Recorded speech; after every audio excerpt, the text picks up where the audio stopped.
Welcome to Real Talk with New Order, live on DISCO100 Radio, YouTube.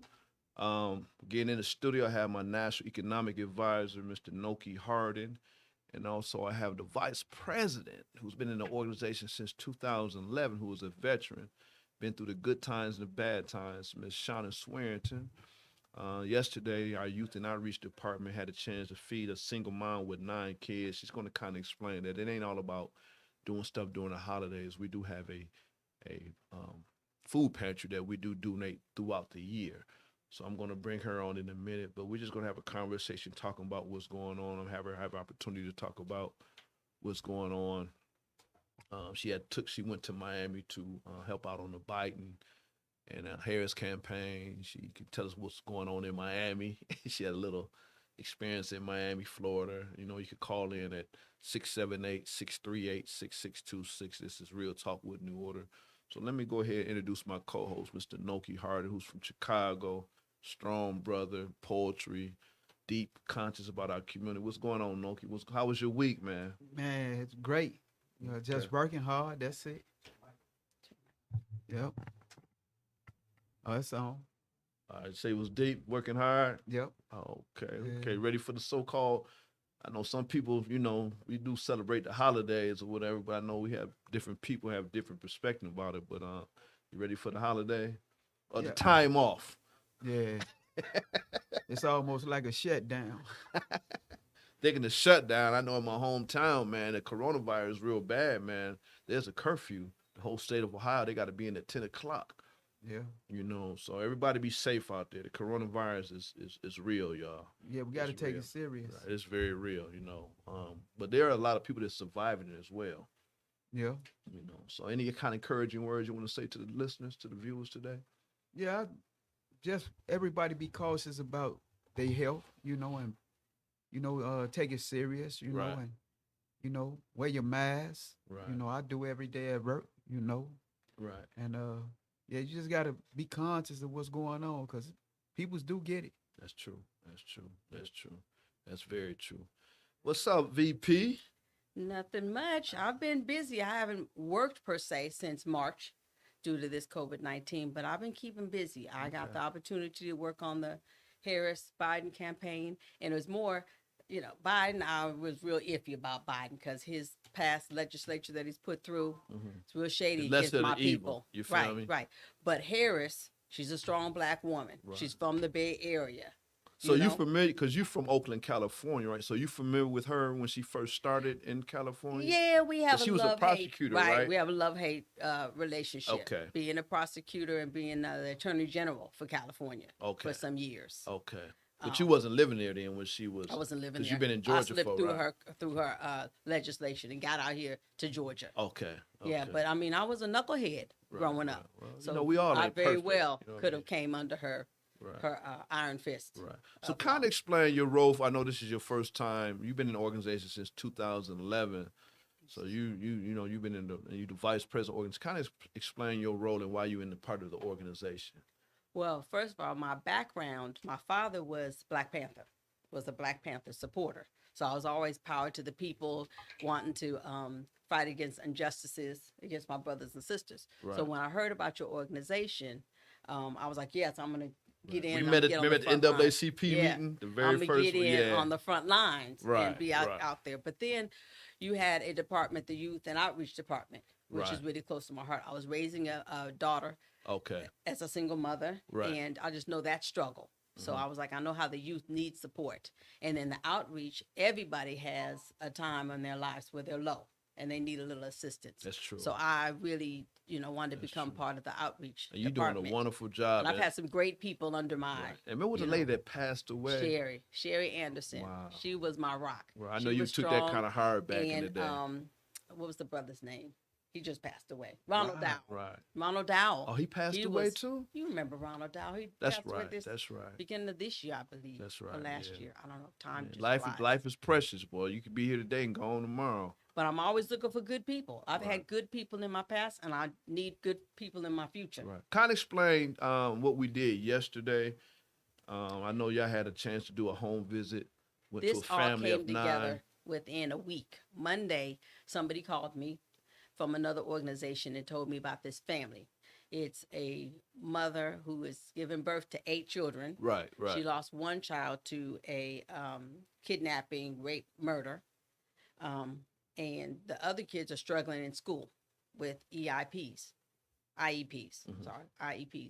And so the family was in need, and she told me about the need. So I called out to all my resources, because all that I do in the outreach department is have outreach and resources to get things done. So within a week, I had boxes of chips and boxes of fruit snacks. Only a week, turkeys people and came hams. together. All of this came together with about 3 organizations, and even little gifts for the girls, like little earrings and jewelry. I gave them that, and I actually got my hands on a Christmas tree, a little tiny, little 3-foot Christmas tree, just to decorate their home. Then we went over there yesterday and you said that the lights was out when y'all did the home visit. They didn't have any lights. When we went to the home. They're working on getting them back on, but that's where 211 and other resources that I'm passing her on to look into there and to get her lights. There's a lot of people out there doing a lot of stuff for less fortunate, so if anybody have any resources, again, you could contact us. Call into the show, 678-638-6626. This is Real Talk with New Order, live on DISCO100 Radio YouTube channel. Please subscribe to his channel. This brother's doing some wonderful things in the community. He's like family, and he's doing great work. As you all know, that again, it's not just the holidays to give back to the community. Noki, you from Chicago. You probably seen a lot as well during this time of year when people seem to just step up now. Why we don't do this on a full-time basis? Because I'm concerned about, especially COVID-19 hit, everybody, need to do their part if you can. But I understand you do have to be careful. So what would you tell to our listeners that it's not just the holidays when we need to feed our people? Yeah, I believe it's supposed to be I guess because the commercialism that's attached to it, and the celebration that people is accustomed to. That everybody want to make sure everybody have a holiday, Thanksgiving meal. But we should do it all the time, especially family members. That's right. I remember when I was growing up, my grandmother used to cook Sunday dinner. Well, she had 14 kids. She had 6 boys and 8 girls. Okay. So she never cooked a small meal, and every Sunday she made fried chicken. So every Sunday was like a Thanksgiving. Man, every Sunday. When I seen Soul Food Big Mama House, I had new Big Mama way before the show. Because my grandmother, she never had small pans. She had 14 kids. And just imagine when she passed away, she had 68 grandkids and 123 great grandkids. Wow. Big family. Yeah, she never had. But you remember how back then, it was we was family.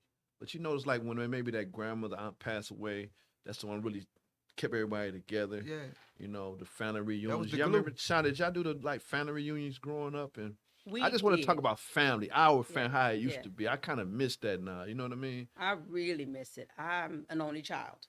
So you were spoiled then. Yeah, well, I have a brother that's my father's. And you say your father used to be a Black Panther? Yeah, my father was a Black Panther supporter. Got him in a lot of trouble. Do you still keep in contact with him? Oh, yeah. My father, I can really break it down to my father, and he really understands what I'm doing and is proud of what I'm doing. Okay.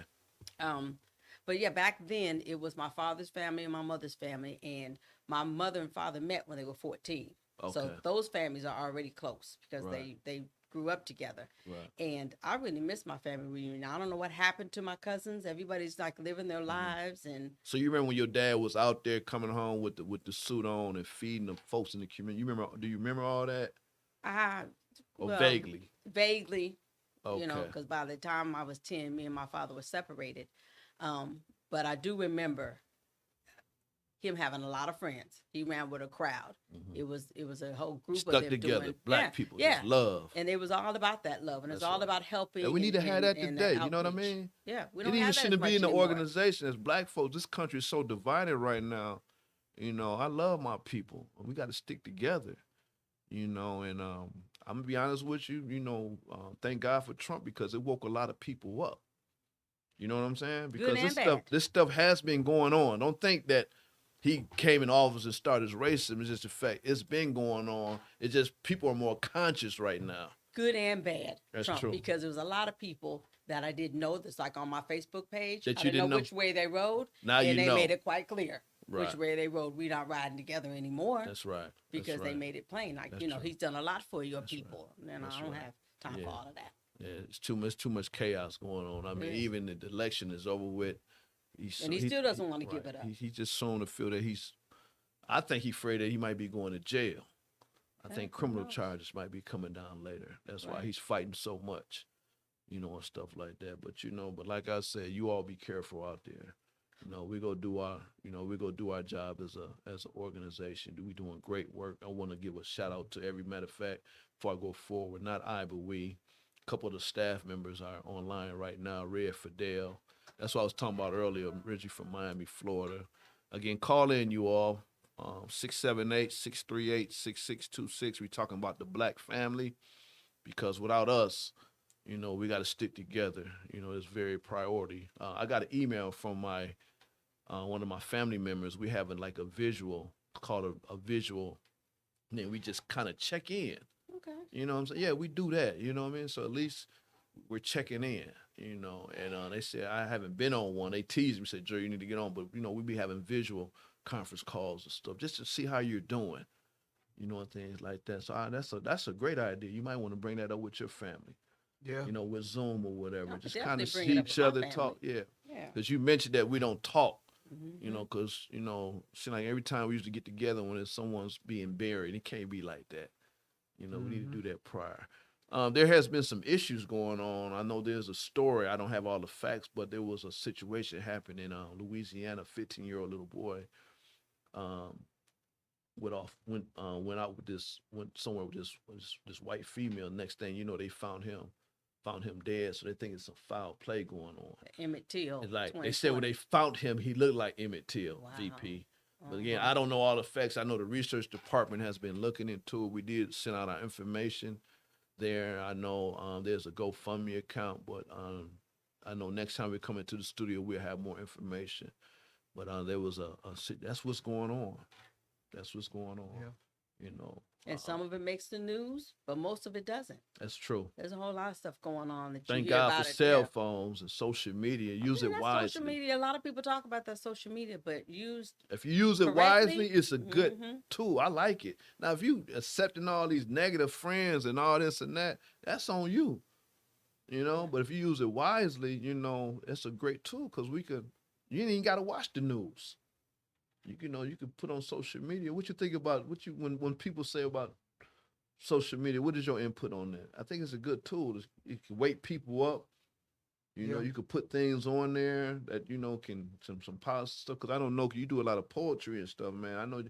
I know just how you use it. You could put some encouraging words on there. Yeah, I try to stay positive anytime I post. But you know what I see with the young generation is that they become antagonists, and they're antagonizing one another, and they bickering and fighting. I don't mean to cut you off. It's like they just had this Jeezy and what's his name? Gucci Mane. Gucci Mane. Everybody, my whole timeline, I say it's more things than just that. Right. You know what I mean? I mean, it's like our people was focused on the wrong thing. I mean, my whole thing was like, Jeezy, this. I'm saying I understand that, but we got other issues that's pressing in our community. They got money. Right. You get what I'm saying? So when I seen it, I was like, wow. And I understand, you know what I mean? Right. You know, and things and stuff, because it's just the fact that our young people are looking at this negative message and they going out there committing these crimes. Right. You know, and I remember back in the day, you know, because we were on the same age at NWA, but we didn't go out there and commit the crime. We just loved the music. Remember the old LL Cool J, the Run DMC, but the music these days, our kids is like running with it and actually committing crimes. Right. But when I seen that, man, I wasn't hyped up on that. Yeah. Well, you know, like I was saying from the outset, that they use social media to nitpick, and they group of friends will chime in, you know, whether they go Facebook Live or just put up a post or whatever, you know, and they say things it's hurtful. That's Not true. encouraging, but to hurt people's feelings, you know, and it's sad, but they young. Right. But we can't give up on our youth. That's our future. We can't. Is that why you do stuff in the community? That's exactly why. This bullying, you know, I grew up with bullies. I was a bully. But you fought and you lived to go home. Now they Ain't will all start about stuff. going home getting Yeah, no they gun will start and stuff nothing. on Facebook or Instagram.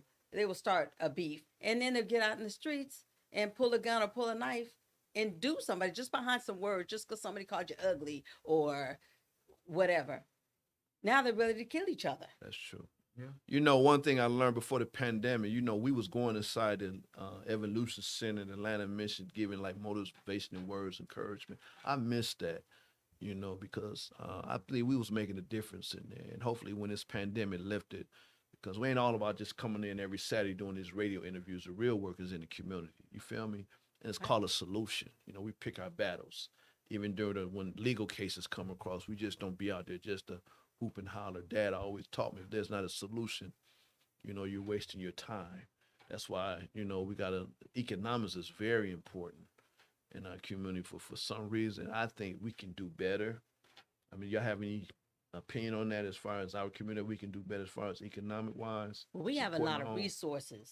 A lot. You know, a lot of Black folks have a lot of resources. They just don't always get together and do it. It's always Why seems you to think be a is that? problem with us being Jealousy, unified to do envy, and all anything. that? I don't know. Somebody wants to be better than another one, or if one wants If more I ain't doing it, limelight I ain't than the do- other right, one. It's right. about that fame and fortune. That's true. But I mean, there used to be a village when I was growing up. The whole neighborhood was a village. Everybody's mama looked out for everybody's That's kids. true. And we need to still have that And your mentality. neighbor had the right to discipline if you did something wrong. Remember Yeah, that? And then sure your mom did. and dad coming Yeah, home I getting probably that got butt. more spankings from neighbors That's than I right. got from my mother because she was working. That's right. So by the time she got home, it was taken It care ain't of. like that, They be like, I unfortunately. got you. It ain't We like gotta that now. protect- That's true, yeah. You better not, because now they're calling the police on you. Now, true. you know, I had a situation in California. My aunt has dementia, Okay. and my nephew's taking care of her. Right. Well, she was trying to walk out the house in the middle of the night. So my nephew grabbed her wrist to pull her back in. Don't go out. Well, she got all excited, ran over to the neighbor's house. The neighbors called the police. Mhm. What scared me is that you call the police on a Black man. Now, you could be all the way in the right.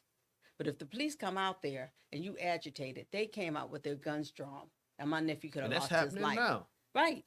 He could have lost his life. This just last week. Wow. You know?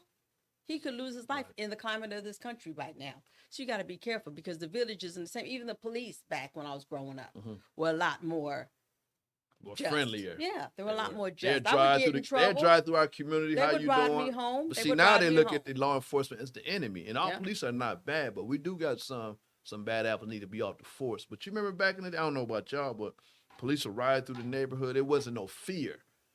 You wave at them. Right. Mm-hmm. Yeah. This point, it's like some come into your community just to agitate us, just to set you up, and look what happens. We end Looking up for being at a something. funeral. Yeah. Yeah, well, the community I'm from, the police was never a good cop. Mm. You know, the officers always been organized, and they was in the organized crime, and they was the head of organized crime. You know, to be honest with you, all crime, well, real crime is organized. The only people that go to jail is those who are unorganized. Right. Because if Good you look point. at the prison system, the reason why it's filled up with the poor, see, it's not hard to convict innocent, or I ain't gonna say innocent, I'm just say poor Black people. Right. It's not hard to convict them, Right. whether they're innocent or guilty. Right. You know what I'm saying? Right. Because of the scale of justice is tilted not in their favor, it's in their disadvantage. That's true. But what we were saying about economics at the point of, around this time of year. Right. I believe in money management skills. You got to be able to manage your money, budget your money. You don't have to have a spread where unless you choose to eat for the whole week. You know what I'm saying? But just to throw your money at Thanksgiving and you have all this food and all this extra. And then you end up throwing all that food out. and it's going to waste. Right. You know, I mean, you know, me and my wife, it's just us two. What we cook every year, which is my favorite. Cornish hens. You know, I might get some candy yams and. Well, you're making me hungry, G. Remember that back in the day. Hey, but something small. Mom used to throw down, boy. Yeah, something small. But it ain't number two us, you know, because like I said, you know, a lot of the food go to waste. Right. You know, and instead of just throwing the food away, you know, we'll eat it for, you know, maybe 2 days, 3 days to the most. Right. You know. Right. So let me ask you something, Shauna. When y'all delivered the food yesterday to the family of 9, how was their face? We don't want to put out their business because I know there's a lot of health issues going on, but how were the kids reacting when y'all brought this stuff over there yesterday? Oh, they were excited. My whole back seat was piled high with food. So when I said, come, help me get some things out of the car, and I opened up both my doors and they saw it, they were like, wow. They started taking fruit snacks and potato chips. They were very excited because they don't get food like that. They don't get snacks. And that's what she said. I don't, you know, my money has to go to, you know, meat and potatoes. I can't buy them snacks and have fun foods for them. You know, the donuts and the coffee cakes, they loved all of that. For real? They took all of that in. They were very excited. They even tried to take my bottled waters. I had bottled waters in it for my own house. And you do this, matter of fact, the Youth and Outreach, every year you adopt a family, right? We haven't missed a year, right? I don't think we've missed a year the whole time. Because how long Sherry been, rest in peace, how long she been? Probably 3 years. It's been 3 years? I think she's been gone about 3 years. Yeah, because I know y'all used to go out there. She was very helpful. She had a lot of resources, too, and I wish. Matter of fact, before we came live, we was talking about the homelessness going on in Atlanta. Yeah. We met two couples that's doing a lot of great work. They doing some stuff by the colleges. Because you can see by 20, you know what I'm talking about? Oh, yeah. You know, so anybody can be there, you know, so I encourage everyone to stay focused, you know, because it can hit home. You can be a victim, you know, and things like that. You know, you can lose your job anytime. I mean, so it's a privilege, you know, so we can't never say we better than nobody else. That's why it's very important that the Youth and Outreach Department for New Orleans continue to get back to the community. I see that Rita did a great job. Yeah, Rita Moyo, Miss Orr. Catherine Orr, yes, they've really come through for me too. Okay, and you always looking for volunteers? Always looking for volunteers. Okay. Who are willing to get out there in the trenches with me. Not just sit behind their phones, but actually get out. That's true. In the streets with me. Because a lot of these homeless, you got to go to them. They can't always make it to a shelter or make it to a food bank. And all the food banks are being overrun. It's people that normally wouldn't be going to a food bank that are going to the food banks now. Right. So before you joined New Order, was you always giving back to the community here in Cobb County? You would go out and do things? I would find opportunities when I could. But once I got in the New Order, it really ramped it up because now I had my hands on it. And I could do it. And I wasn't just going to volunteer. You've been doing a wonderful job. I remember when you went to Jackson, Mississippi, rest in peace, Michael Johnson. We went down there to fight a case dealing with where a guy named James Craig Anderson was ran over by a carload of 4 white teens. It was called the N-word. And we went down there and made a difference, you know, and it was high profile, all on the news. We didn't have to wait on these big organizations. New Order went down there and handled business, you know, and things like that. So you remember that? I remember that. We rode down there. Mm-hmm. I remember, I don't know, when John Drummer used to live in Atlanta. I remember when me and him and Mike, we rode to Huntsville, Alabama. It was during the Katrina time. We went down there and donated some food. I don't know if you remember that. Mike said, let's go. We packed up his truck. So we do that. You know, it wasn't just no holiday. So I encourage you all, and we do have a full-time food bank that, you know, we do donate throughout the year because every day can't be a holiday. It's not a holiday. And you always talk about that, Noki. Yeah. You know, you haven't been into the studio when Noki said when his grandkids come over, they're not allowed to have no toys. You hear that, Shauna? 5 or 6, they can't have no toys in this house. Well, you know, reading. What are they doing? Yeah, well, I had to throw that in there. That's my man. That's what I try to have a focus point is to be serious, you know, and take. But as a kid though, you gotta have some fun time though, man. I do. Scrabble or something. I have fun with them. You know, it's you know, like the baby, you know, my youngest, her sister. Right. You know, I'm talking about. Zoe, that's her name. And Zoe, I change her pamper, you know, so I really can't treat her like I do Princess. You know, Princess, that's her name. That's my daughter, my granddaughter. That's right. Her name, Princess. Right. But you know, by her being given that name, made me really take that role. Gotcha. You know, because if you're a princess, then you got to be groomed. Mm-hmm. You know what I'm saying? And I want her to be able to live up to that name. Right. You know what I'm saying? And but you know, I understand because I talked to my grandson. You know, I just taught him this week. First thing, he's on this. We got a call coming in. Just hit that bottom. There you go. Real talk with New Order. This is Shauna.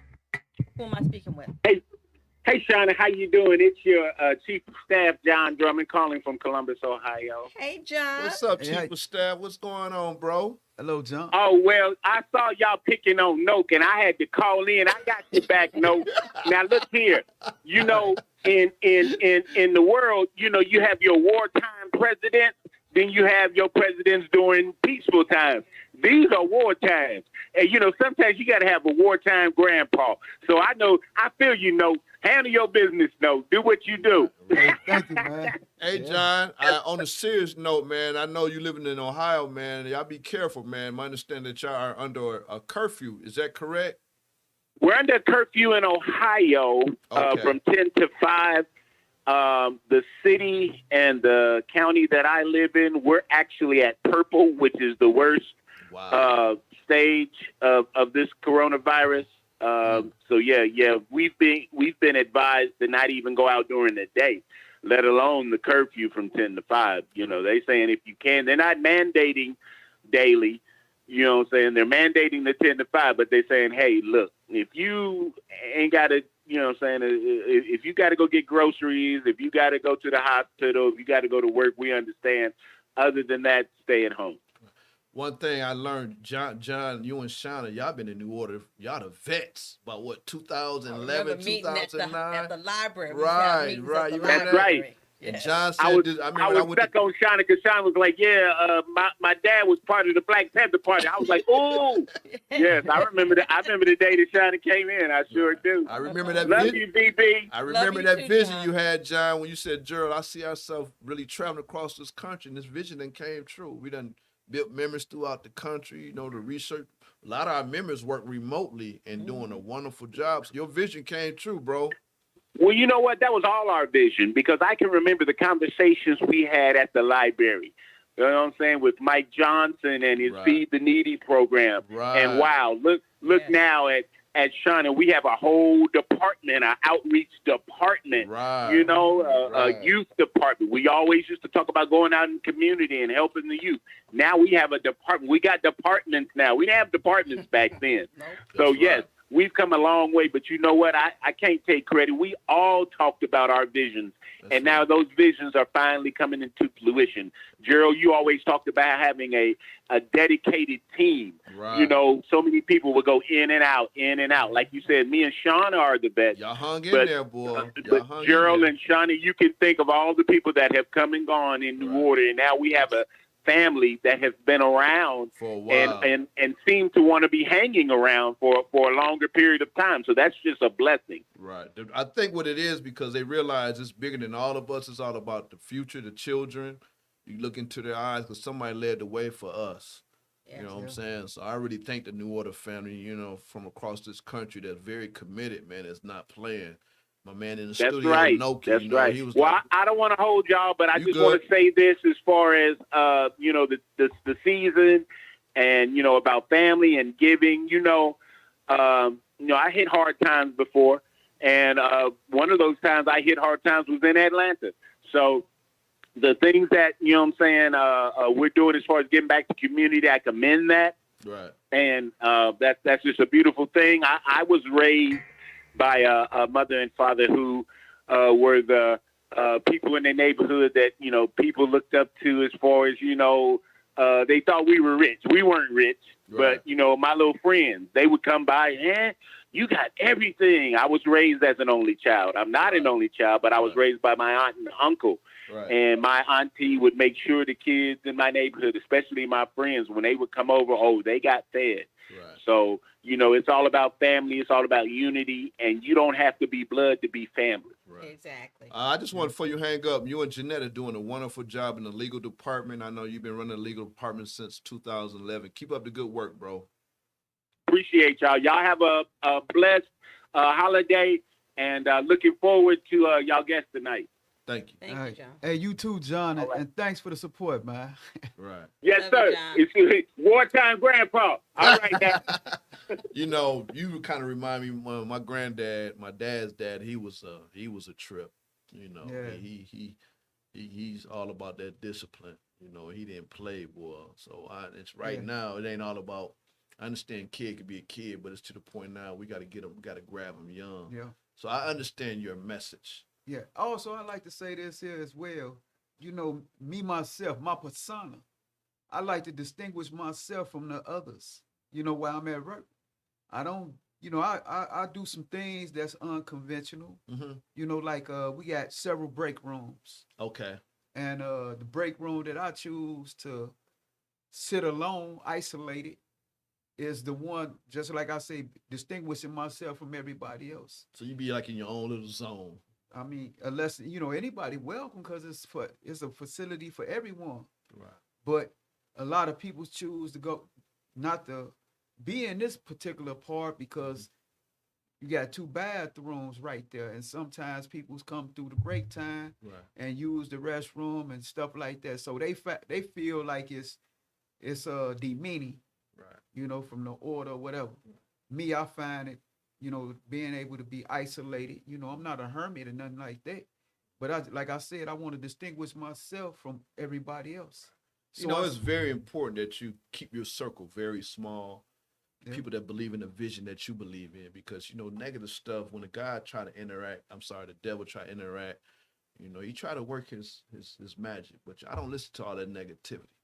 Yep. You know, you wasting your time and all this and that or whatever, just to fit, you know, as long as we stay focused, you know, everything will be all right. VP, I can really say I really, really thank you, because you've been there through the hard times, the good times. You know, if I'm doing something wrong, you bring something to my attention. That show me that you care. Right. You know, because if you hold stuff in, that's when people actually can like walk away. So I love the open door policy.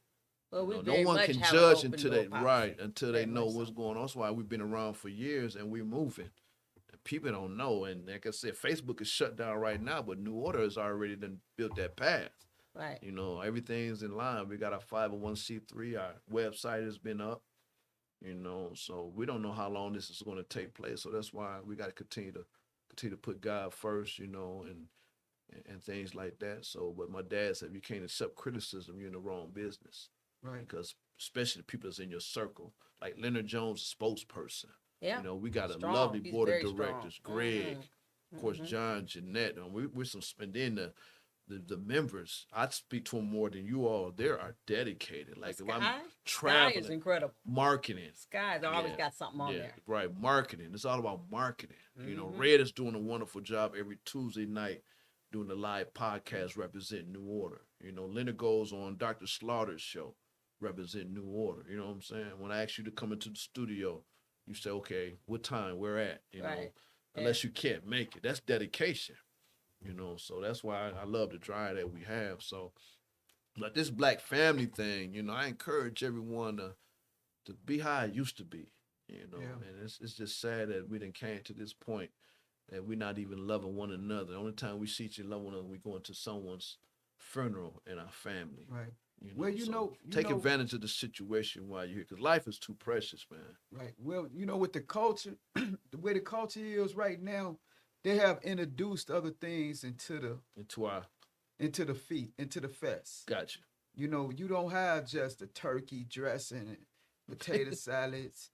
You got the liquor, the drugs, all this here, and then preach.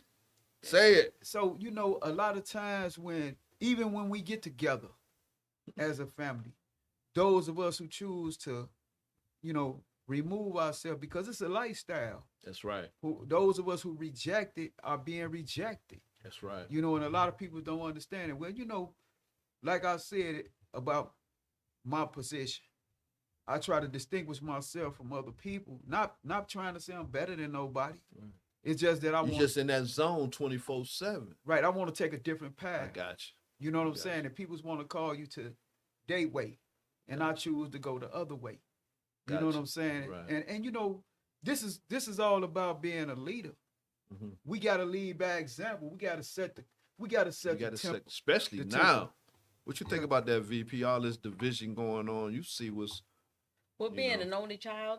I've always been a leader because there's nobody, for me to follow. I'm the only child, so I've always been a very strong, opinionated woman, and good or bad, anybody around me is gonna know my voice.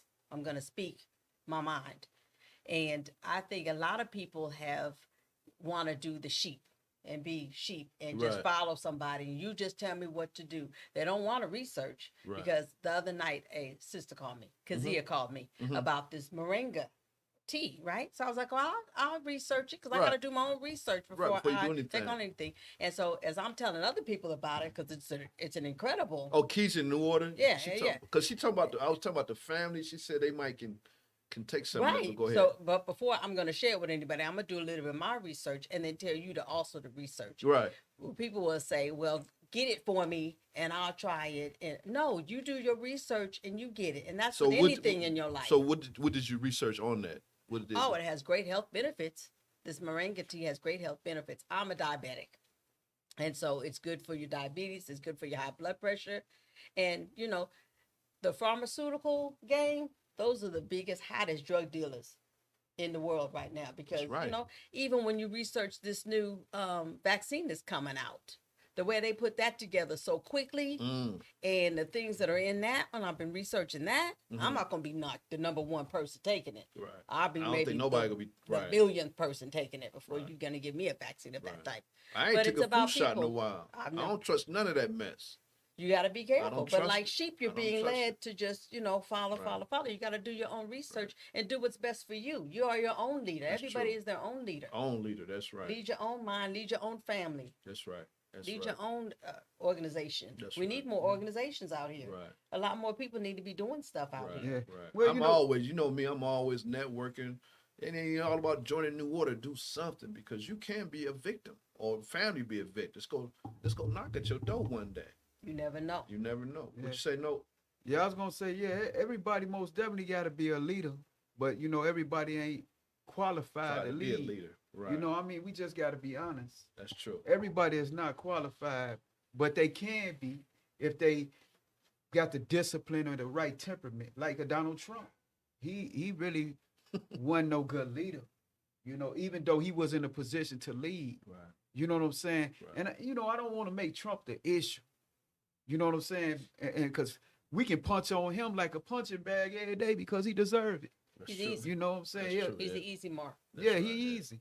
And I'm glad you said that. When I went to this I went to I was in Mississippi or Louisiana, and I was speaking in front of these kids, and I asked everybody to raise their hand. Are you considered a leader or a follower? I said, who's a leader in the audience?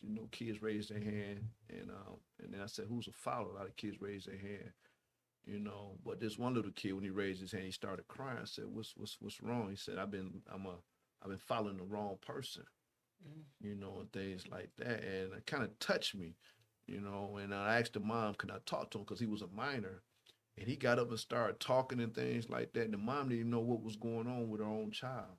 He was being led by a guy that was just out here doing bad things, in the streets and stuff like that. So he kind of opened up. So that's why it's very important, man. I always speak to strangers. I know you have to be careful, but as long as I know that God continue to have his angels around me, I'm not afraid of my people. Right. You know what I'm saying? But I do understand, Gerald, like, man, I remember I went to New Orleans and I done been to Chicago and Detroit and a lot of places. For some reason, God has put that encouragement in me, and people know if you're real or not. I don't know. You didn't go with us when we went to Alabama. Remember Reggie used to do the free basketball camp? Yes. We went to the heart of the projects in Alabama, the heart, and we walked in there, and once they knew that we was real, they welcomed us into the community. Why we can't do that on a full-time basis? They knew that we wasn't threatening their money. We coming in trying to help, the kids and stuff. And I missed that. I'd be glad we could come back and do that. I'm tired of, I'm not sitting around, but I miss getting out there and just go where I want to go. But I know the pandemic that shut some things down, but I miss that. But those are the forgotten communities. And right now, they're going through something because they felt like we came in, and helped them out. Free basketball, everything was free, and things like that. So I know they're missing it. Yeah. But us as a people, we're very strong and very resilient. And while everyone else is running around, their stocks are all in jeopardy, I know I'm going to be okay. I know how to manage my money, even though I haven't worked in 8 months. I'm all right. I'm doing very well. All of my bills are getting paid. Thank God. We're resilient people, and we need to be teaching our children to be just as resilient. No matter what's happening, you're going to make it through this because you have a daughter in college now, right? Yeah, she's in college. First year, how she handled everything? Being out on her own, but she's a junior now in college. Wow, time flies. Yeah, she's a junior now in college, but now she moved out in August, so she's in her own apartment with roommates. Okay. So that can be challenging, but when she calls me, I'm like, well, let's work through this. Do you have a plan? You got to have a plan. You can't just be flying. So sometimes you got to show tough love, huh? Right, exactly. But that's one thing what I learned back then. Our parents showed tough love all the time. It ain't all about just giving and giving. These days, man, it's like the discipline that's been taken away from us. When I decided to move out of my mother's house because I didn't want to read about her rules at 18. Didn't go back home. I never been back home. Right. Never had to go back home. Right. Yeah, discipline is very different these days. Yeah. You discipline a child, they threaten to call child services on you. Right. But you remember mom and dad back in the day tell you, I brought you to this world, I'm going to take you out. Right, because it wasn't none of that plan. It really wasn't no discipline. It was child abuse, whether they knew it or not. You know what I'm saying? Right. But, the truth of the matter, I'm just being honest with you. Right. That's why I don't whoop none of my children. You just give them that look. Yeah, you just give them that look, that's it. And, you can... Back in the day, the parents just look at you. That was a done deal. You didn't have to get no whooping. You can manipulate kids with candy. You know what I'm saying? So here it is. I know that, you can shape the heart and the mind, the way, like when we started this conversation from the outset, when we said about Gucci Man and Jeezy. Right. These peoples are leaders.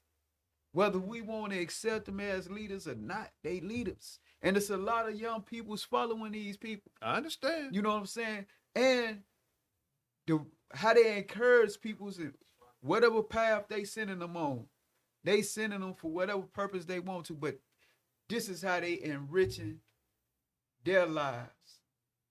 And I'm not trying to knock nobody hustle. Yeah, I ain't down nobody down. You know what I'm saying? I just feel right now, as our people, we're focusing the wrong way on certain things. Right, and that's my point. Yeah. My point being is that, when we lose our focus point, like when we was talking about discipline, because discipline is essential to all things pertaining to development. Back in the day, woo, my God. When you become self-disciplined, you able to know, you can distinguish right from wrong now. That's true. You know what I'm saying? So you got to teach the child to discipline themselves. Right. I can whoop you constantly, but if you ain't explaining why you're getting whooping, but even the pimp couldn't make the prostitute do what he wanted her to do. He had to keep on beating because God gave her free will to do as she pleased. Right. You know what I'm saying? Right. So you can't force nobody to do nothing, not even your child. That's true. You know what I'm saying? So you got to use your intelligence. Right. Not brute strength. Right. Again, please call in at 678-638-6626. Live, a Real Talk with New Order live on DISCO100 radio. Subscribe to his channel. Be a part of the conversation. I remember last week we had a privilege to interview Martin Luther King III. He didn't come into the studio, but we had him on the phone. He called in. That was history. Yeah. Did you actually? Did you see the video, VP? I know you was out of town there, right? Did you get? I saw a little bit of it. And I listened to this man. I'm like, wow, what his dad did for us, and look at that, is what we're doing now. Right. Yeah. I went through a lot growing up, but not like what they went through. Right. Death threat calls, all the negativity. That man died at 39, but had a heart at the age of 70. His dad was a soldier, and then we had his son. I would never thought, because I met him when I was about to do the press conference for Michael Vick. and I met him. He said, give me a call. So I just reached out. I'm always thinking outside the box. Yeah. So I got some more important guests coming into the studio in the future here as alone. Because now, I know you're not from Cobb County. I know you had. What you think about all these Black elected officials made history here in Cobb? I'm shocked. The Black sheriff. Yes. The Black DA. We have a DA. And who else? The first Black chairman, Lisa. Yes. Now we've been living in Cobb. What you think about that? That's incredible. So when they say vote don't count, vote do count. And then I don't think that with the majority of Cobb County, but Neil Warren is out of office. I remember when I first came down here, had them rallies in front of that jail. Yeah, Neil. Now I'm like, wow. What you think about that, Shauna? I think that is incredible because Marietta Square is where they used to hang Black folks. Right. So to have all this Black leadership coming up in Cobb County, it's about to make a turn. East Cobb and downtown Cobb, Ackworth, Kennesaw, they've got some hard-nosed. Still, yeah. White folks out there that are very. Well, we got a Black sheriff over all that though. That's what I'm tripping on. So now I hope we'll see some things change because there's been so many things that have come down in Cobb County. The jails need to be defunded, and when they're talking about defunding, that means educating those jailers, educating the employees that are working. Yeah, we know a jail ain't no hotel, but they still have rights. Right. They're violating rights. Remember, because I just came on my timeline where there was a woman in there that wasn't getting her medication, and we had to go rise up on the sheriff's department. Right. There was another brother that got injured with no explanation of why he was injured, and his family was wondering what's going on. I don't know if you remember Mayor Bacon from Smyrna. I led the first march here in Cobb County, and I said that was back in early 2000. That's when people were really afraid to come to Cobb County. I don't know. You remember that? People say they didn't want to drive in Cobb County, drive down South Cobb. When I said I was moving out here and buying property, they were like, why would you do that? Right. But I said, why not? I want to come where the real problem is. Oh, we everywhere. Black folks are everywhere. That's you can't keep us from going anywhere. Forsyth County now has become 1/4 Black. Right. So. Yeah, I remember watching back in the day when Hosea Williams was getting thrown eggs at them with Forsyth. I remember all that, but change is coming. You don't see it. We've lost a lot of Black leaders. Right. And so now it's time for more Black leaders to come into the role. You can't. It's like passing the baton. Right. We got to stay united. We might disagree on different things, but when we go out that door, we got to be on one accord. Yeah. Yeah. Point blank. There's no excuse at this point. That's one thing I respect other races. That man. Remember that young boy got arrested. Little boy in I think it was in Wisconsin. He was carrying that armed rifle. And shot 2 people? Yeah. Yeah. He just got out. His bond was like $2 billion. And they raised that money for him. Guess who did it? His people. We don't do that. Got him out. They stick together like that. For some reason, we don't do that. Yeah. Well, anytime. Even the cop in Minnesota, they killed what's the guy the officer that was George Floyd. Yeah. Yeah. They got him out. They got him out. You know what I'm talking about. Yeah. They got him out. They stick together. Yeah. We don't do that. Right. See, the reason why they mobilize like that under these circumstances is because of what the subject matter is. This the murder of a Black person or a Black life. And when you talking about racism or racist people or racist mentality, right? These peoples is coming to the champion the cause of their people. They don't want to see him so-called lynched or these people's lynched because they killed this Black person. Like the point I'm making is that anytime the police kill a Black man or a woman or a child, they feel like they shouldn't throw their life away. You shouldn't. These people will spend millions of dollars training these guys being soldiers and police officers. Why? In their life for somebody's life that they don't value. Right. That's true. They don't value. You're right. It's just I wish that we could stick together. Like right now, I don't even know why Bill Cosby is still in jail. You know, can't judge this man, but it's like when all of a sudden that he wanted to buy NBC, we coming after you, black man. Of course. You know what I mean? It's always he was a target. Yeah. Even when Michael Vick got in trouble, if he would have been honest, but he at that time he was made the most money as a black athlete. It wasn't the dogs. It was like, we coming after you. You feel me? You're getting too big for your britches. We gotta bring you down. That's how I look at life. When they coming after, they coming after you. Yeah. You know, and they do that. You know, that's why, you know, you have to be really, really, really be careful. Yeah, you know, it was about the dogs. But what I'm saying is they true animal lovers, not people lovers. See, they don't. Right. They don't. If a knee had been put on the dog's neck, they would be outraged. That's my. It was a black man, so that's my point. Right. Well, you know what? I do have to agree with you about that. I look at it at a bigger picture, but when I say them dogs, because when I spoke up, Peter came after me. You know, sending me messages when I don't remember Mark Bell. Well, we did an interview or whatever. Boy, Peter was coming after me. You supporting the dog killer and all that. This before he meant guilt, though. I mean, you got to have your day in court. Right. You know what I'm saying? But if he was just honest or whatever, but you know, it's just they judge. Once you get found guilty in the media, they coming after you. You know what I'm saying? Yeah. Well, they gonna come after you anyway because they want to control the narrative. That's true. They want to paint you black. Right. You know, and when they can paint you black and not, you know, because some certain what we call black people, they can be viewed as patriotic, or even capitalists. Right. You know, if you get money, whatever, they can, okay, you part of the good old boy network, we can accept you. Right. But if you black, the Black Panther Party, or any Nation of Islam, or even in New Order get to the point where you can challenge their authority, they rule, then you gon' get some type of pressure that you know that put it this way, I've been there and done that. When I was on when I got off the Michael Vick thing, I was on Nancy Grace show. The next day the IRS came to my house, bro.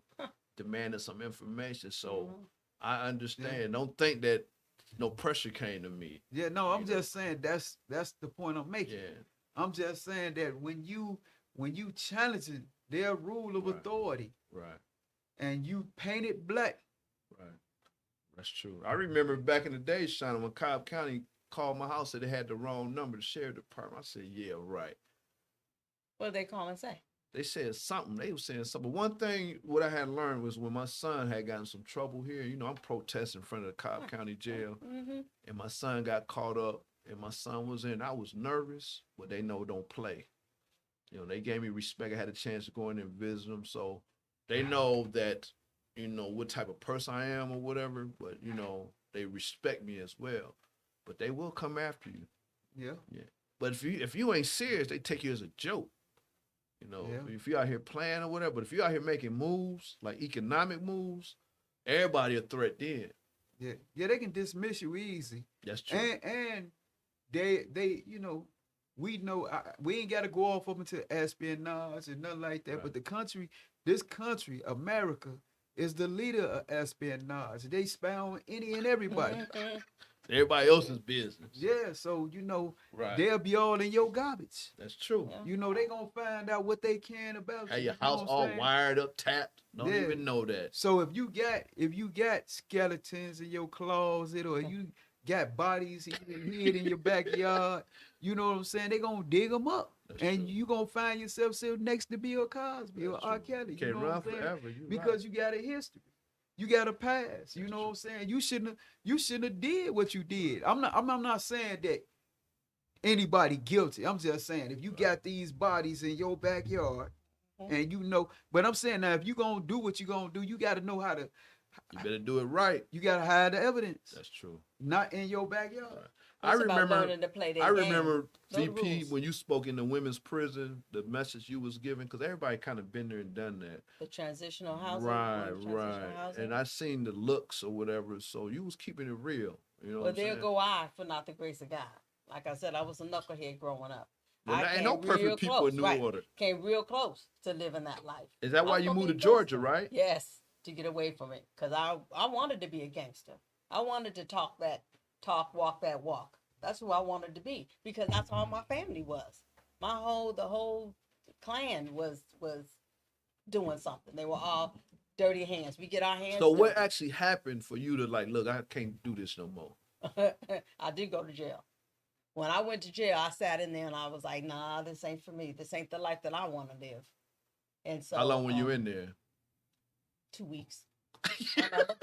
I'm a punk. 2 weeks. I couldn't last longer than that. But it got your attention though, huh? I had a girlfriend going to school out here.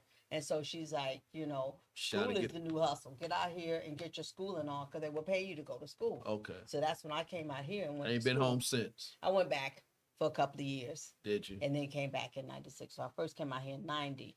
Freak Nick.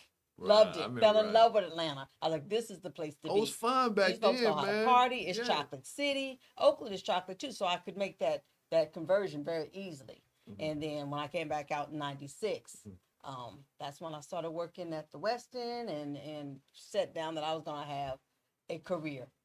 Yeah, they been back. Then your mom moved out here? Then my mom moved out here. You talked into moving out here? Yeah, I convinced. I'm an only child. She couldn't stand it. She kept flying back here every 6-7 months. Like, you might as well just move on out. So how was the culture between the West Coast and the South as far as racism? The West Coast, they're sneaky. They're not going to be racist to your face. They're going to do all kind of backbiting and keep you down here, just point blank, huh? And that's what I appreciated about the South. Is they're in your face. If they don't like you, they tell you to your face. So you respect someone just being true to it. That's with anybody. Instead of hiding it, right? Yeah, because I'm not for everybody. And I tell people that I'm not for everybody. I don't get along with everybody. Not everybody can roll with me, and that's okay. Because I'm not trying to roll with anybody. When you talk about small circles, I have a very small circle. Do you? Very few people. I've worked with people 25 years. Never been to my house. I've never been to their house. Right. There's respect, but I don't, So have you experienced a lot of racism since you've been here in Georgia? Yes, I have, but it's been... even that has been on respectful terms. Like, I'm a server, so I would go to serve somebody, and they might be like, I don't want you to serve me. I want your white counterpart. They just come out and say that. And I'm like, I appreciate that, because ain't no sense of us having beef. Ain't no sense if you feeling some kind of way about me serving you. I appreciate that. That's been the only, direct racism. Every time I turn on the news, there's something going on. Right. A teen was running from the police. Did you see that? It was police chase. True, they put a pit maneuver, right. And he flipped his car. It's 16 and 17-year-olds, and the 16-year-old lost his life. Right. And I'm like, now those police chases are dangerous. Mm-hmm. But I think now they're trying to hurt us because it could be a white counterpart because they were speed racing through, 285 they have over the airport. Mm-hmm. That this long stretch of highway that's covered, and they speed race through there. White kids are speed racing through there. They're not trying to stop that, shut that down. Right. But 2 kids joyriding in a car, you do a pit maneuver, and one of the kids lose their life. Mm-hmm. Right. It's 2 injustices. I find that a lot out here. Right. A lot out here. Hey, one thing that what you had said, and which I believe is an honest position. They was true with you and said, "No, we don't want you. Yeah. We want that person." Keep it real, yeah. Yeah, and they got code words where they say, "You gotta have a thick skin, in order to deal with them. Right. Your skin can't be thin." If she would have, and that what they were saying could have been hurtful to somebody with a thin skin or who feelings was fragile. Right. But being a conscious person, such as herself, she was able to embrace their honesty. Okay, you don't accept me, you reject me, cool. You know what I'm saying? And we got to understand that we're going to be rejected by peoples in this society because that's why they gave them that right. But they came up with a law and say tolerance. See, they got zero tolerance for drugs. They don't have zero tolerance for racism. I like that. I like that. Again, this is Real Talk with New Order. In the studio, I have my National Economic Advisor, Noki Hardin, and the Vice President, Ms. Shauna Swearington. Please call in if you have any questions or concerns at 678-638-6626. Again, this is a community talk show. We talk about the real issues. We've been doing this maybe about a month now. Very satisfied. It's our opportunity to get the word out to the real news, because when you're dealing with the white media, they're going to block certain things that you can't say. Yes. You know what I'm saying? Again, I want to give a shout out to our Tuesday show, Red Fidel, keep live with 101 with New Order.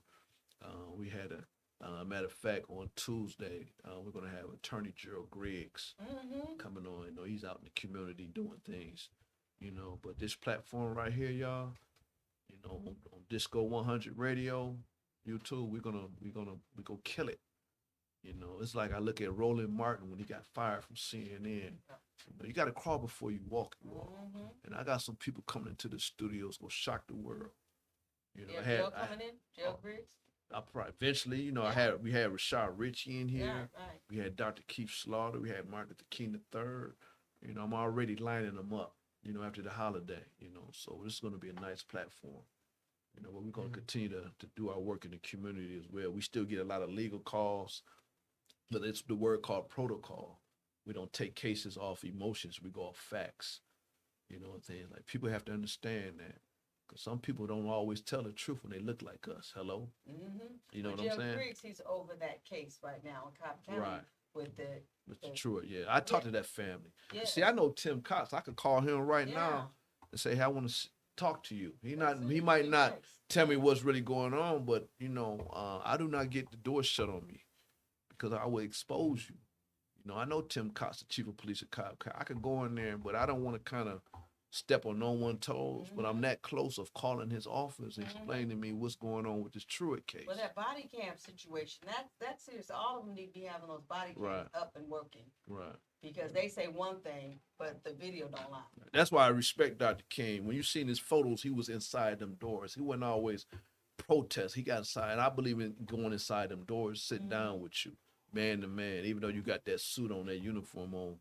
You got to explain to me what's going on, because when you take that uniform off, you are a parent first. That could have been your child. You know what I mean? And that's just his job. But I'm that close of contacting him and saying, hey, what's going on with this situation? This family wants to know what's going on, because the video shows that the young man was running from the police and there was no gun involved, so there wasn't no threat. You got shot in the back. Yeah. It's like that like happened in Pennsylvania. Guy named his last name was Rose. I don't know if you remember that case. Got out the car scene, run the police, shot him in Pittsburgh. You know what I mean? So, but they kill us like we're animals. And Noki, you talk about that all the time. Yeah. We don't see our day in court. They see their day in court. There has to be more transparency. When you can kill 9 people in a black church and the police take you to Burger King before you go to jail. Okay. You know what I'm talking about? Yeah. Wake up, black people. Yeah, it's a serious game out here, man. That's why we need to stick together economic-wise and shut some stuff down. We can do that, man. Blackout Tuesday, it's very strong. It's very powerful. It should be that every day. But then we let it go. We dropped it. We can do that, man. You know what they, they got a playbook, and they got crisis management. They got people that they call in to handle these situations. Right. And one of the most fruitful play is throwing money at the problem. You know what I'm saying? So they can make a settlement with starving people. Yeah, we killed your son, so we just gonna pay you some money. Yeah, we're gonna give you. I don't even want to comment on attorney what you're saying. I should call them out. I don't care, but it makes me mad, man, when they get these family these money. These payments, but it doesn't bring my child back. Thank you. Yeah. Well, it's they call it you can call it blood money. That's what it is. Right. But these saying people. It's okay. We paid you off. It's okay that we killed your child because we paid you off. They paid off the Sandra Bland family. Yes. Yeah. What's the young lady that just got killed in Kentucky? Breonna Taylor. Yes. Yeah. I could go on and on and on. You know what I'm saying? It's like, okay, we gonna give you some money. Okay. Well, and this way, they don't have to admit no wrongdoing. So don't know. You actually admitting guilt to me. I think so too, but it ended right there. I haven't heard anything more. That's the plea agreement. When you, not every case, but in certain cases. When you accept that money, you accept that's true. No penalty or that's true. no wrongdoings. That's true. You know. But I wanted to say this here too, man, about being poor. Mm-hmm. See, poor is a condition, just like we know, like those who was enslaved, they was never slaves, they was made slaves. They was born free men and women. Right. But they was made slaves. So we can say those who was enslaved. It's the same condition for those who are impoverished. You know, because poverty is a condition. It's a condition of the mind. Just like slavery was a condition of the mind. And this is what I try to touch on in my book, The Never Ending Game. You know? So when your book coming out? Because I know you've been talking about it. Yeah, I'm still in the. I got to write me a book. I got 11,000 words, you know, and I just feel like it's a story that need to be told. Because can't nobody tell my story better than me. Right. You know what I'm saying? And I want to tell it. I think I got a lot to say. Right. You know. Right. Anything else you want to say, BP? Well, when you talk about telling stories, those are the most enriching times when I used to sit with my grandmother and she used to tell her stories, because she did a whole lot of house cleaning for white folks. But she was like, if you sit and listen, learn how they do things and not copy it, but adapt it to your lifestyle, you'll get further. She didn't need to have a college education. She just listened to how those white folks talk and how they got things and how they got around things. And they do work in villages. They are the originators of networking, because one person helps another person helps another person. And my grandmother learned that and then became an entrepreneur out of that and converted her whole downstairs basement into a daycare and took care of all the kids on the block and their kids. So for 25 years, she had her own business. And she was like, if they won't let you in their way, you learn how they do things and then you do it your way. Right. And we need to be building more entrepreneurships. Yeah, that's very important. And supporting each other. We need to talk about especially these people that might have these felonies on their record. A lot of these people ain't gonna give them a second chance. That's why I always, when I talk to kids, I kind of ask them, what you want to be when you grow up, you know, and I always think about letting them know, hey, you know, think about owning your own business. Yeah. Because they might get caught up, you feel me? But doing it the right way, not the negativity way, you know. So I think it's very important that we talk to strangers, and especially kids, man. It's not, fathers not in the home, and that they're not there to give some encouragement, because a lot of these kids are raising themselves, and you probably kind of agree with me. That's why they probably go into this word called crime, because they don't know where else to turn to. Even when they join these gangs, you know, they don't have nothing to turn to. So that just tied together what she was just saying about networking, right? Because we see the Italians, that's true, the Irish, the Polish, the Asians, Koreans. They think we lazy people. Yeah, but you know, the first thing they think we lazy. Yeah. See, the point I'm making is when we talk about networking with them, because that's a new invented word, because they've been doing it, but it's organized crime and a whole lot of other different things that go along with it, because it's being organized. That's true. You know, just like we organize, but we organizing under a different agenda. Yeah, mentality. Right. You know what I'm saying? We're gonna keep organizing till I know I'm in this to the man called me, because somebody got to do it, man. And that's what our people's got to understand, the concept of organization. Right. You know, but like I said, we using this new word that they adopted called networking. That's true. But we really got to use the concept of organization. That's right. Organizing, putting ourselves in positions where we can make things happen, because together we can build a house or a network. I see a lot of people buying land. Our people. I seen something in South Georgia where some people bought some land. You know, so they buy a lot of land here in Georgia. We can do that, y'all. We just gotta come outside that box. You know, I think right now we got these people got these big homes, and forget where you came from. People's making bad investments because they're investing in things that's superficial. You know, like what I was saying, when I go to a so-called Thanksgiving dinner, you know, everybody you put the so-called in front of it. Yeah, because they'll put their money together, man, and buy the drinks. Y'all gonna look at it food. They'll come together. But don't open up no business. Man, I'm talking about, man. I know he going with it. Man, how you gonna put your money together to buy something to drink? You know, and here it is, the only people profiting off that is the person who got the liquor store. You know what I'm saying? Put your money together, open up our own business. Right, you know how much liquor gonna be sold on things? Hey, is that Black Bank still open in Atlanta, Shauna? Remember Citizen Bank? Yeah. I don't think it is. I don't think if they do, they might be down to one. So branch. when I first came to Atlanta, I said Black Mecca.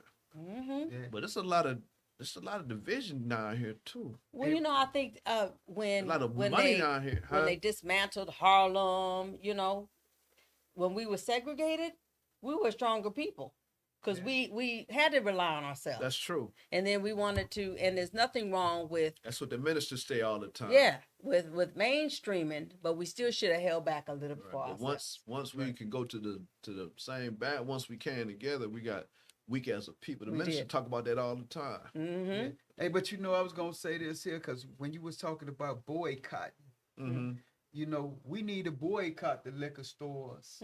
We need to boycott even the so-called legalization of marijuana.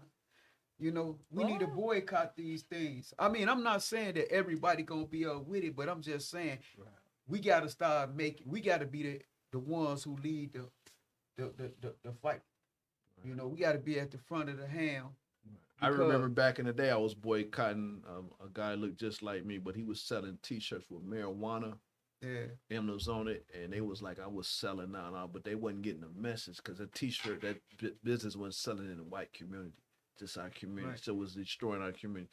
So they didn't get the logic why I did it, and my people was mad at me because hey, this guy's just trying to make $1, which I understand, but the image that he was showing in our community, right across the street from a liquor store, I don't think I was wrong on that. What's your opinion on that? Right, because it wasn't selling out like out in the suburbs. So I went after that store, you know, and they was pretty upset at me. Well, what it is, the whole reason why they come up with legalization of marijuana is to take the money out or the dollars out the hands of the cartels and put it back in the hands of American businesses, or put it back into the American economy. See, so a study allowing illegal marijuana to continuously be sold, and all these people smoking marijuana, the cartel getting all this money, so the money is coming up out the economy. You know, so in order to regain that money or the strength of the dollar and put it right back into the American economy so it can circulate, they got to take the money or the power out of the hand of the legal marijuana sellers. VP looking at you like you got a comment. No. I understand what you're saying because we wouldn't be talking about this if there wasn't money behind it. Everything that motivates America to do something is all behind money. That's right. They will legalize anything. That's right. If it's going to put money back into the American economy. This country's built on money. It's a corporate. Yeah, right. That's right. Capitalism. That's why we haven't shut down here, because the holidays coming up. Right. Think about it. If we so bad on this coronavirus, worse, why haven't shut down like it was before? They don't want to. The governor, you see how the governor Kim used to come out all the time? You don't even see him say nothing no more. Shit, he came out last night twice. Yeah. Finally, it's been a minute, because you remember he was coming out every day. Yeah. So what's the hold up? It's the he money. had COVID. I heard he had COVID and had to be, you know. He finally came out, Disco, because I know he ain't said nothing in a while. Yeah, no, basically, my wife said the same thing. Right. As soon as she said it yesterday, he came out 2 hours later. He had 2 interviews in one day. Okay. What I think going on is that he getting that pressure from them Republicans. They probably hit his phone up, why you ain't said nothing yet? Why you ain't said nothing yet? Right. And he worried about the votes when he got to come back. You know what I'm saying? State blue now. He probably think he in trouble. Yeah, but the thing was, too, is, though, you notice, I think he was pissed off when Trump threw him up under the bus the first time. Remember he opened up and Trump, or he closed, vice versa, I forgot how it went, but I remember Trump threw him up under the bus. for what he did in Georgia. Shut down for a while, man. But you saying about the holidays, right? They're already prepping us right now. They keep saying that the it's gonna go on the rise after the holidays. So they're already prepping us. See how they just saying that? They're already prepping us because they know they're gonna shut it down. They don't want to do it now because of the money, like you said. Right. They're gonna wait for November to hit, December to hit. They're gonna hit in January. That's when they go do End of January, they're gonna say it's always sky high, blah, blah, blah, blah. This time they start spending more money. Well, the inauguration. So Biden to be in, and then they'll put the heat on him now. You know what I'm saying? Game. Yeah. It's a game, y'all. Just wake up, man, and that's why I applaud you. I always listen to you, bro. Yeah, they don't want to miss that Black Friday money, man. No. That's Black Friday dollars. But if they really wanted to do something, they need to release those stimulus checks. Because what did we do with the stimulus checks? Everybody was wilding out. Big screen TVs were being sold out because we were out there instead of starting a little business. I have one girlfriend that started a little business out of her little bit of money, and I was like, "See, that's smart." And that really wasn't that much money. You think about it wasn't. Because at that time, you're probably behind on your bills and all that, you know? Yeah. Because they snatched it right back. That's true. They said you only have it till July. When they said that, I said, I need to stack this money. Right. Because I ain't getting any more. It's all about saving and investment. You got to invest your money. Yeah. That's very important. Leave something for your family, you know, something for your kids, you know. Right. And that take me to a point, man, to see about generational wealth. Yes. And you know, and that's the reason why I go so hard when people talk about the holidays and stuff like that. And I say, well, you know, I don't get off onto the celebration. I like being around the family and take advantage of their holiday. I love that. That give me the opportunity, man, to, you know, call a session. You know, now when you got everybody together. Yeah, we at the round table now. You know what I'm saying? Yeah, you ain't got no choice. You can't run in. You got to listen to it. Yeah, you know, but my mama, she used to always tell me I was a Scrooge. And I try to tell her, I say, well, hold up, Scrooge is an imaginary person. Right. And y'all, you know, it's just like you calling me the enemy of Christmas. Right. You know what I'm saying? When I ain't the enemy of Christmas because, you know, I'm not saying you don't have to celebrate Christmas, but Santa Claus is a fiction. Don't even get into that, bro. You know what I mean? Coming down the chimney. Yeah. So, but I'm that just breaking saying, and entering? Yeah, but I had, you know, my whole theory to them was when I found out that Santa Claus wasn't real. What? You know, when I'm talking about from a child. Okay. From a perspective of a child. When I found out he wasn't real, it was no longer, you know, suitable for me to believe in him.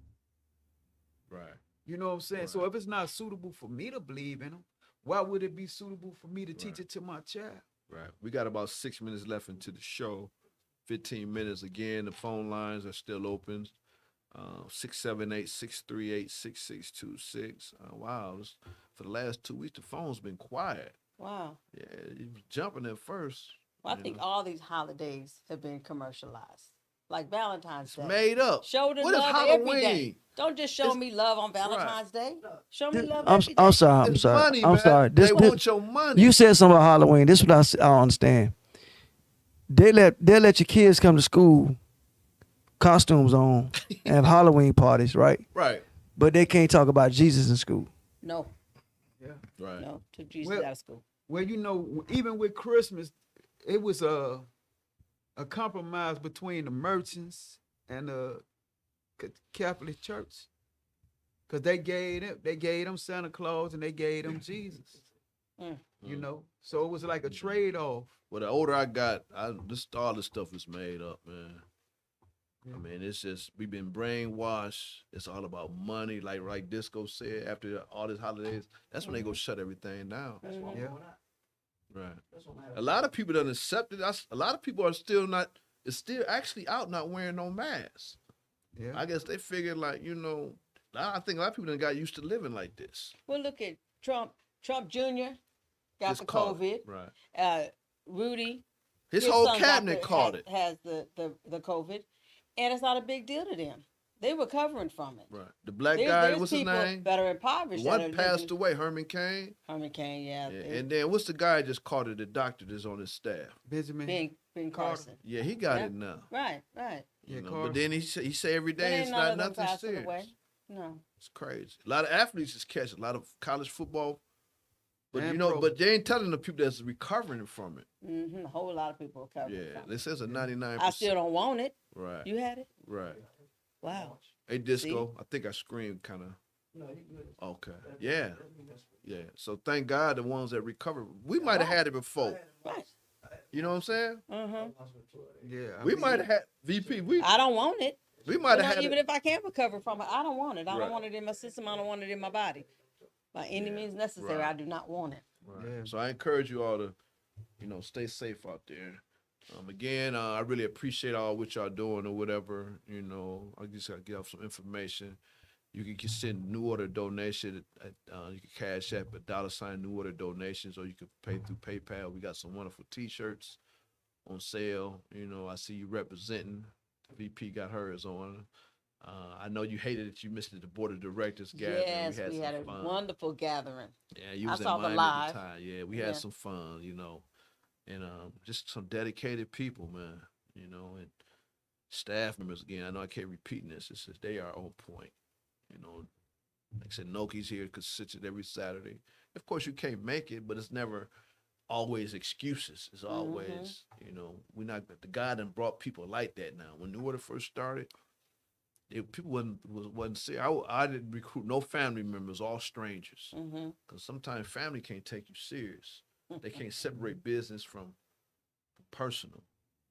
A young lady asked me, said, "Well, Gerald, how should I start?" So I said, first of all, go to strangers. But you got to know that you're for real. You know what I mean? Right. So that's why I love this organization. And we just go keep moving. Well, honestly, some of your biggest supporters going to be your family, truthfully. It's just the family. You know what I'm saying? It's not, it can be your family just can be funny like that. And I'm not trying to get in your business and nothing like that, but I'm just saying that's just. Oh no. That's just how I suppose. That's just how it is. But I know certain people. Actually, I ain't really had no immediate family in New Order, but I know some people had organization, had the whole family was in it, and it didn't work. Yeah. Well, a lot of times when it can be good or bad. You feel me? Because I'm saying especially when your message is what they want to hear. That's true. Sometimes people will reject your message, man, simply out of jealousy or spite. Right. They don't want you know to what I'm grow, saying? Right. Or and then I'm gonna be honest with you, man. Sometimes you just can't speak to ignorant people. That's true. You can't teach them. That's right. Because they feel like this. You can't tell me nothing.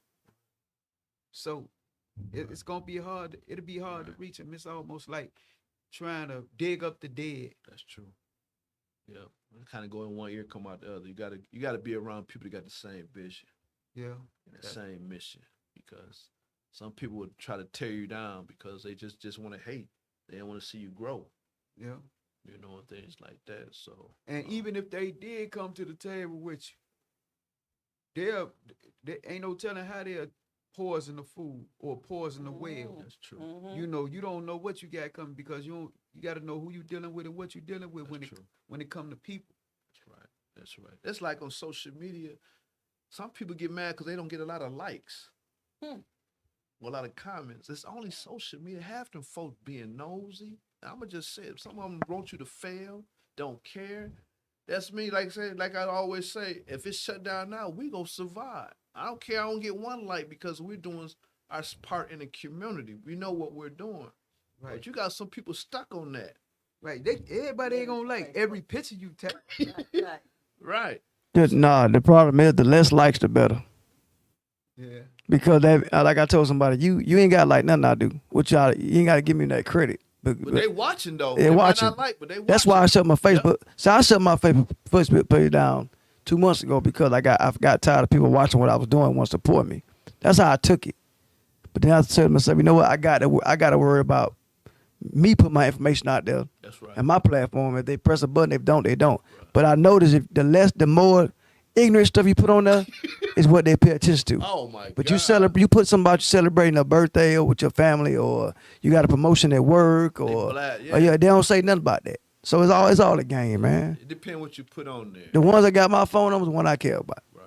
Period. I don't care about getting a one like. It's just the fact they know we doing the work out here. And G Rose, I'm old school. As long as they talking about me, it's free promotion, whether it's bad or good. Right. Yeah. My name come out your mouth, then you give me free promotion. Right. Period. And then if you show your face less, because you can't be a everyday Facebook viewer, and they see you every day, they gonna get tired of liking your stuff, man. Because they gonna get, how many pictures can you take? Right. But I love social media if you use it the right way. Because to be honest, I wouldn't have met you. I wouldn't have met you. It was off social media. Yeah. Am I right? Well, it was your service. But I met off social. I don't know if it was off social media. There's a possibility. I really didn't. I like I said, I met you through my family members. Right. And I'm thinking that we meet off social media when I seen the case. I can't remember, but it might have been because when did that happen to your brother? In 2010. I think I got on social media in 2009. It might have been through a phone call because do you know Karen Hicks? You remember Karen? Mm-hmm. Her and a young lady came out here from Chicago. Right. And it was through a phone call. But I think Karen met me through our Facebook. See, that's what I'm saying, social media. Yeah. So it's a good platform if you use it right. And it's a beautiful thing, and that's what But a lot of people say, I don't like Facebook. Well, you don't want to accept them friends. That's on you. Yeah. I enjoy Facebook, man. I watch some kind of comedy stuff on there sometimes. I know people that put way too much on Facebook. All your personal business. All their personal business. People watching that, stuff, And then 2 months later, they don't have a relationship because you put it all out there on Facebook and let everybody, feed into it. That's your relationship. Or they put something in there in the relationship. It's complicated. Every week you updating your relationship. I'm like, why are you doing that? Show that you're not stable. Yeah. But we can't. Everybody uses women putting all of their pictures on there and everybody uses and everything. Everybody uses it differently. Yeah, everybody uses it differently. Yeah. Again, this is Real Talk with New Order. We're not going to be here next week. Enjoy your family. I ain't going to say the holiday. Enjoy your family. We'll be back the following week from 5 to 6:30. I think I do have a guest coming in. I don't have it. Have my notes in front of me, but y'all just stay safe. Enjoy your family. Make a phone call. See how everybody's doing because again, so much going on. I know you're watching the news. This coronavirus is going on. But more information about New Order, you can call us at 1-800-346-5138. You can visit our website at www.nonhro.org. You can get information about our youth and outreach department. If you want to volunteer, call the 800 number. Shauna Swearington would gladly to help you. Again, we're doing great work. It's not I, but we, to the New Order staff members across this country. Appreciate all what you're doing. And it's what amazes me, I always ask God, I said, why God? He said, why not? Because when you have people with attention that don't even live here, from the state of Michigan, Louisiana, Mississippi, is on the same level, ain't nothing but the man above that he brought us all together and do the work. I'm trying to get William to come on full time, but he said he's a busy man, or he's just being a contact person out there. So he really support New Order. I want to thank God for him buying some New Order stuff from us. Things like that. So, and Sean, I appreciate what you're doing. Do we have anything kind of lined up? Any future events, or we're just gonna? We're just. I know you kind of network with Stacy Hill. Right. So I'll probably be working with some other organizations through Christmas. Okay. To help them with our pantry. Okay, Disco, I appreciate all the work with you. I know you got an event coming up tomorrow. Yeah. We are. Okay. Yeah, go ahead. I don't know the address, but it's Zodiac Bar and Grill. Okay. We're giving out, I'm assuming, probably about 40 turkeys. Okay. And we got probably about 600 worth of canned goods. Wow. And we pretty much have the buckets already made up. So when they come to the spot, they just grab a bucket. So as an organization, can we get the word out? Yeah. And it's on your page, right? It's on my page, and tell everybody just come on through. You know what I'm saying? And I want people to come there and show the man some love. They be letting us have it there. Okay. And get them a Coke. What time to start tomorrow? 7 to 9. Okay. p.m. Okay. Because it's Sunday, so pretty much they ain't got to buy no liquor or nothing. Just buy a soda or something if they hang out a little bit if they want to. Not the people that's coming, us that's hanging around, but that's pretty much it, man. Okay. All right, we're gonna go ahead and end this. To my New Order family that love you all, not I but we. Again, not I but we. Let's do this. God bless you all, and peace. Yeah, peace. Peace.